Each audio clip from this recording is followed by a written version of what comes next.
ఈ అమ్మాయి మా కులం అమ్మాయి, అంటే యాంకర్ నుంచి వచ్చిందని చెప్తున్నాను. తనకు పేరు తెలిసిందని వెంటనే మైక్ ఇచ్చేసింది. అందరికీ నమస్తే.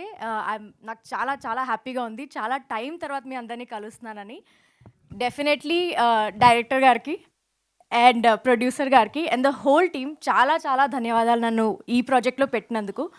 ఇందులో స్పెషాలిటీ ఏంటంటే నేను ఎక్కడ ఉంటా అనేది మీరు గెస్ట్ చేయాల్సి వస్తుంది. బికాజ్ నేను తన పిన్నిగా చేస్తున్నాను, వర్ష వాళ్ళ పిన్నిగా.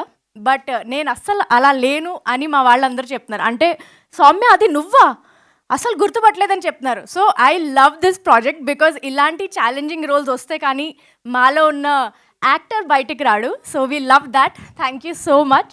అండ్ ప్రాజెక్ట్ అంటే ఇప్పుడు సీజన్ 2లో కూడా will be quite interesting. So please do watch it and spread the word and like, share and subscribe please. Definitely ETV two, ETV విన్కి డెఫినెట్లీ సబ్స్క్రైబ్ చేయండి. థ్యాంక్ యూ సో మచ్. యాంకర్ కూడా బయటకు వచ్చిండే లోపల, please subscribe. Thank you so much. నిజంగానే అది నువ్వేనా సౌమ్య? కొంచెం నమ్మసక్యంగా లేదు, బట్ ఎస్. అండ్ నా ఐ రిక్వెస్ట్ ప్రొడక్షన్ డిజైనర్